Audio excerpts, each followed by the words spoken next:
Are these for us? Thank you.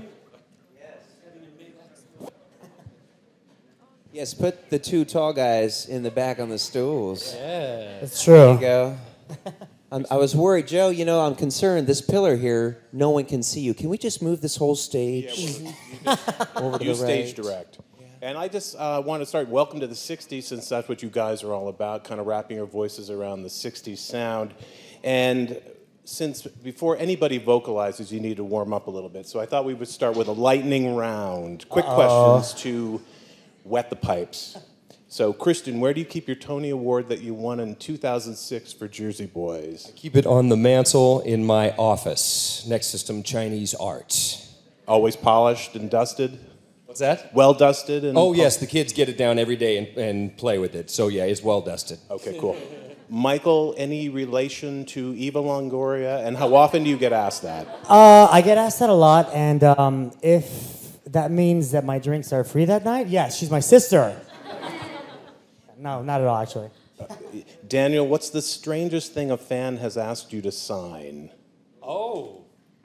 Well, every day after our shows in the Midtown Men, we do autographs in the lobby and we sign the CDs and all that. It's like something we've done since Broadway. We've done that for years. And we used to tell this story about Bobby, how the greatest memory he had during Jersey Boys at the stage door was getting a woman to asked him to sign her chest. And so we had to have him stop that because on the road as the Midtown Men, they would get in the line, everybody would be asking us to sign their chests, and it would be awkward, like this moment right now. But nothing would be as awkward as Harry Connick Jr. coming up and asking you to sign his chest. Yes. Bounce right off. I want to be in the van with you guys. And Jay Roberts, is it true that a young fan called the Midtown Men an old version of One Direction? That's correct. Yes. Yeah. But she said that to him, looking at him. It was said with love, right? It's a good bit in the show. It's one of those things, over the years, yes, it's true. We gain all these stories with all these wonderful fans and friends that we've gathered over the last 10 years being together, but the last 5 years with the Midtown Men. And this young girl came through the line this one particular time, so we're signing CDs, and she was like, "You guys are amazing." And we're thinking the whole time, this is great because this music is reaching all generations. And so we take a picture with this young lady, and we ask, "Will you please post this tonight on our Facebook page?" And she did, and that's when she wrote, "You guys are amazing. You're like the old version of One Direction." Yeah. Thank you. So we immediately unfriended her, unliked her, unfollowed her. And he went to his AOL account, which he actually does have, and he looked it up. Actually, I still have an AOL account from 30 plus years ago. I do. If it ain't broke, don't fix it. Yeah. And it is...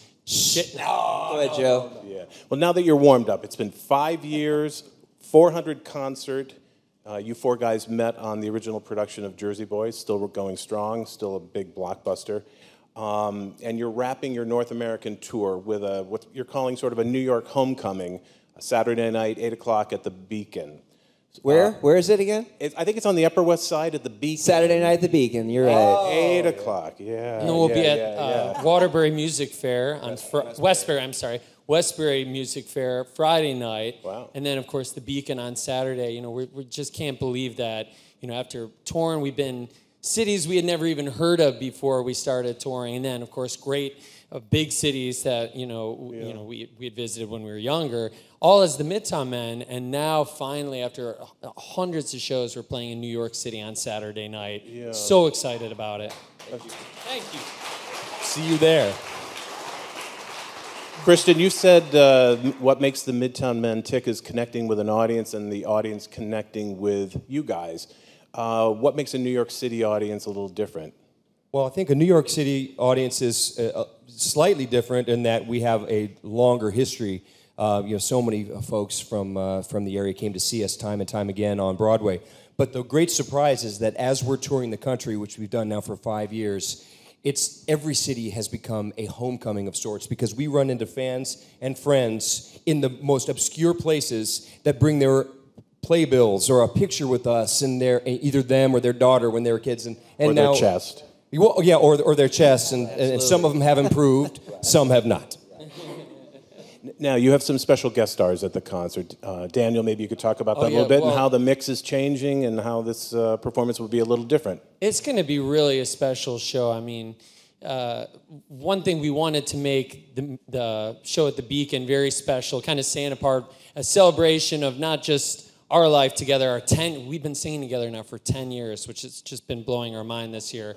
But also a celebration of the era that we pay tribute to in our show. I mean, the 1960s has just an incredible catalog of music, and so we want to celebrate a lot of the original artists that did these great songs. And to our thrill, we are going to be joined on stage by several of them. A few of them include Shirley Austin Reeves of the Shirelles. Will You Still Love Me Tomorrow? That song, the Shirelles did that song, Mama Said, Little Soldier Boy. Great songs. She's going to sing Will You Still Love Me Tomorrow. Gene Cornish from the original Rascals. He's going to play Good Lovin'. That's the Rascals' iconic song.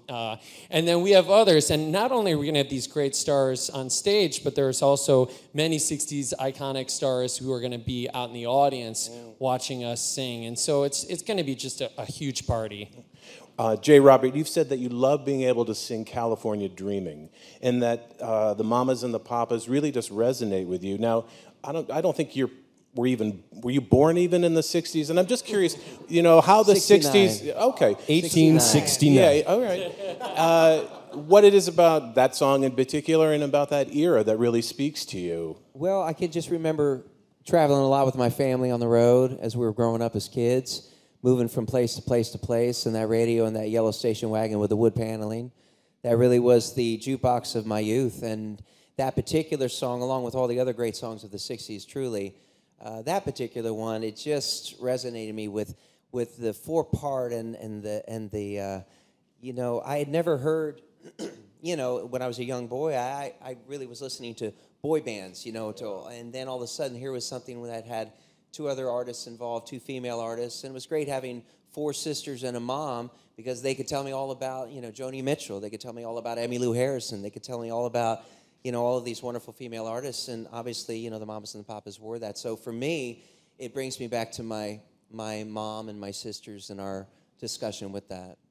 Michael, you guys are known for tight harmonies, sometimes tight pants, I guess, too. Careful. Wow. Depends on what we ate. As somebody who, spends a lot of time on stage performing harmonies, what's the secret to harmony? Is it about listening or, because when it works, it's magic? Well, there's two types of harmony that we have to strive for always. It's the vocal harmony, obviously, is the most important, but almost as equally as important is the actual chemistry harmony, and I think when we are all like on the same page with each other as brothers and supporting each other, which we have been, especially this past year, we've had so much stuff thrown at us, new projects, new situations, and the PBS special that we just did. All of these challenges have made us rise to the challenge, and our chemistry together, that harmony, has been very good. So when that harmony is on point, our vocal harmony is the best it could possibly be. Wow, that's very beautiful. Thank you. Oh my goodness, that's an applause-worthy statement. Yes, But it's true. idea. But it's Beautiful. it's a balance, singing together. It is about listening, of course. But it's also What? about What? I'm sorry. But it's about committing to also your own part, and it's about really concentrating, being in the moment, And know your balance within the group as far as your part, your vocal part. Exactly. Especially if you're up on front and the other guys are backing you, the other guys need to know, and they do know, that, okay, now is my time to be the blanket underneath this story that's being told. Right. And that's what's cool about the Midtown Man, is that we get to change who the storyteller is. Each of us get a chance telling the story of the song, and then we are literally lifted with the voices behind you. It's a fluid give and take. Exactly. Christian, you've called the Midtown Men the ambassadors of the 60s, which was a good word. You've actually performed at the White House, right? And I'm wondering if, ambassador is a good word to go with the White House, the commander-in-chief or Michelle Obama had any special requests? Whenever we play in front of any iconic person, whether it's the First Lady or the President or, someone like Gene Cornish or Petula Clark or Gary U.S. Bonds, or Frankie Valli for that matter. There's always sort of we represent something not only to us, but to them too, and to audiences across the country.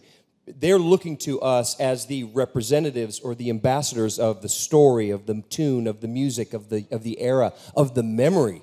And so it's really the same whether you're the First Lady or it's your first concert. The audience listens to us and takes in what it is we're telling, which is all those things I just talked about. Yeah. There's nothing like spending time on the road together. Now, you've been across North America a couple times, right? As you become a family of sort of four brothers, as you say, what, 400 performances later still surprises you about each other? And maybe you could just look to the guy to your right or wrap it around. Just what still impresses you or still makes it fresh each performance? I'll say with Michael, Michael as our high falsetto singer in the quartet, has a infinite imagination about rhythm and blues, sort of R&B inspired riffs and stylings that is very different style than, say, the style that I have. And he really can reimagine musical phrases kind of endlessly, and that's a talent that I think is really fantastic. And That's nice. That's the nicest thing he's ever said to me. Oh my God! And you were here to see it. He just did it because the camera's Get your wrong. tissues out. Now it's your turn. That's really nice. Now it's your turn. You pick. What? Nothing surprises me about Bobby, actually. That's right. No, actually, Bobby is he's a firecracker on stage. Like, he's the one out of all of us that you really don't know what to expect. And what's amazing about performing with Bobby for this whole time, 10 years on sharing the stage with this guy, is that now doing our own thing, I know that he's going to be a firecracker, and I know that I have no idea what to expect, but I know that the outcome is going to be safe, and I know he's going to be funny. Bobby will always go out on a limb and try new material, new jokes, without even telling us that he's doing it. We're like, oh, God, here we go. Did Bobby have a drink? No. But every time, Bobby goes out there, and he lands joke after joke and makes us laugh, and that's something that constantly surprises me about Bobby, how he can constantly find the funny side of anything. Don't touch me. And for Christian, he's got a lot of passion, and he's I've heard tremendous entertainer, and he's great on stage, and he's funny. He always comes up with wonderful ideas because he's a musician first before anything. This guy plays guitar and has a great knowledge and understanding for music to begin with, which is great when we're trying to piece all of this together.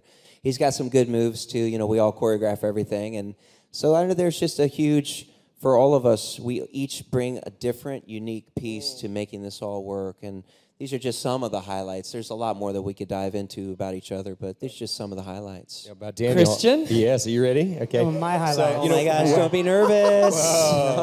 What surprises me about Daniel is that he, no matter what, he is always taking it to the next level. He's always cracking the whip. He's always the one to follow up. He's always the one to, lead a new idea and give us, the business when we're not on it, And to think that after 5 years of being together that we continue to not only develop our own essences and our own, sort of persona in the group and on stage, but it's that it keeps changing too. It's like we keep discovering new things about ourselves that ring true. Right. We're going to open this up to the audience very quickly, but I'm curious, you guys were on stage on Broadway working on Jersey Boys. What's the origin story? Who came up with the idea? Was it just a conversation that, hey, maybe we should do something? I think it was a natural progression. A lot of times, to get into the world of the play, especially of Jersey Boys, we would listen in our speakers in our dressing rooms to other songs of the 60s. So you kind of, you're there for an hour before the show or a half hour, and the whole time you're listening to a playlist of all these amazing songs that we do now. And little did we know, all that time listening to it, singing along with each other backstage, learning harmonies on our free time, all that kind of fun time we were doing backstage at Jersey Boys prepared us for this moment now. Yeah. And now all these songs are way under our belt. We've discovered them, we've dissected them. We've sung them over 400 times on the road, so I think we're ready for the Beacon. Yeah, and I hope we are. Jeez. Yeah, you're a group, obviously, but there's room for individual pursuits. Do you have also your own stuff going on separate from the group? Well, it's rare when it happens. Obviously, Daniel is like the cabaret king in New York City for sure. He puts on 2 cabaret concerts probably a year. One is his very well-known Christmas show, as well as he just did this beautiful Roger and Hammerstein concert a little bit ago in Birdland.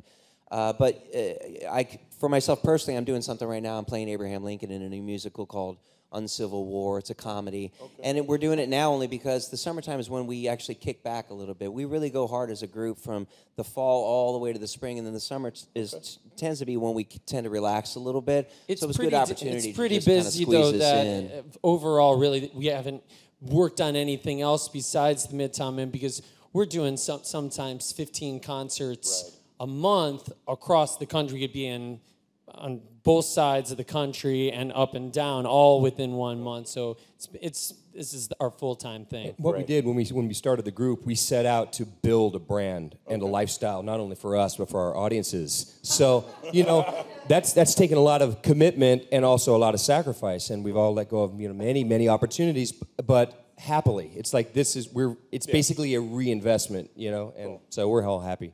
We're going to open the questions up for people in the audience.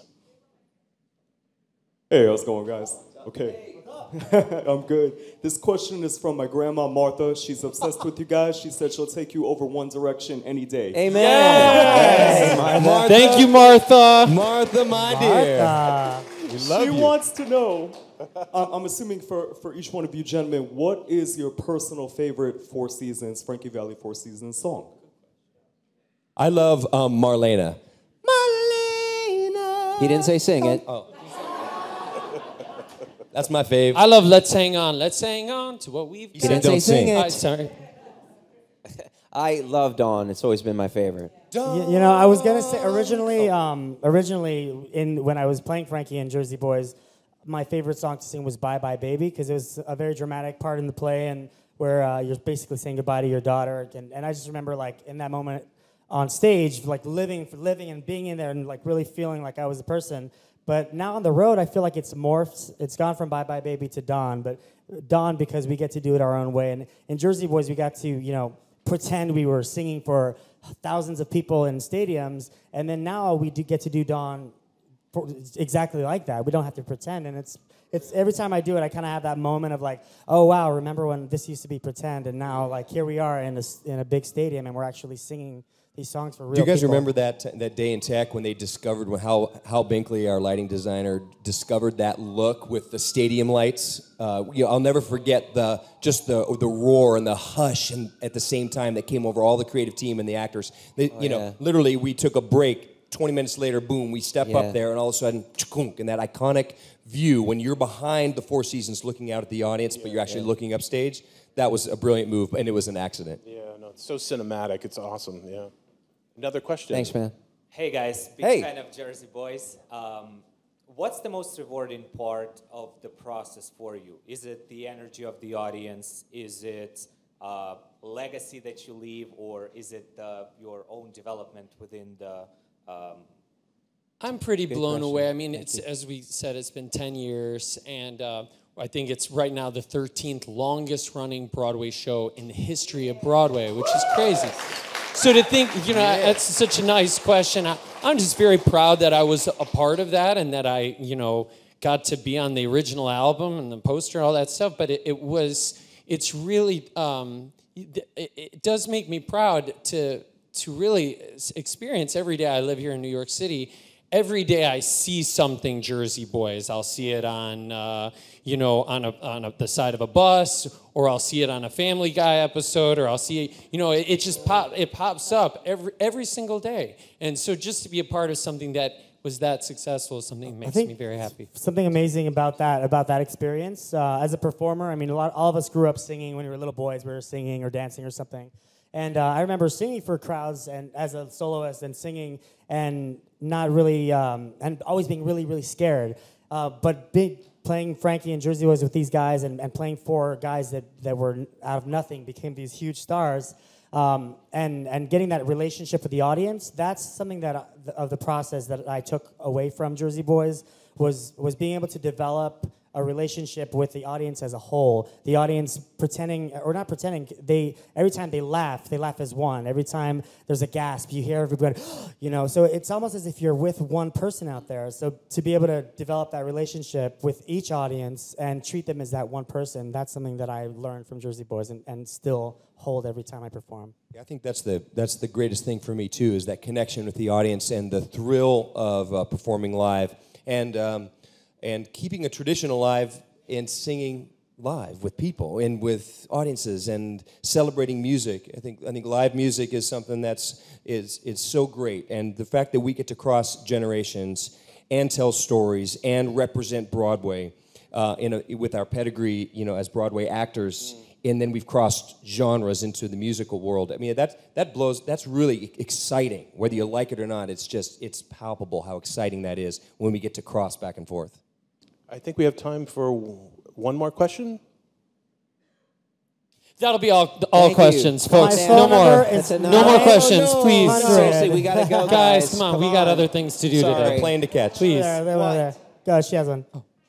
Have you ever seen any other cities' performances? Like, I've seen Jersey Boys in Vegas, and if you've seen other casts' performances, what were your experiences like? I haven't seen this show actually. So I left the show, and then these three guys were doing it for a few months after I left it. So I would come occasionally and visit, and I would stand in the back of the theater and watch them do the show, and that was it. That was the last time I've seen it. I saw the Vegas production, but I don't know if you guys remember. We all got invited from the original company when we first opened, and they were already rehearsing the national tour. We got to see the national tour do it in the studio, and that was the first time that I ever saw other people do it.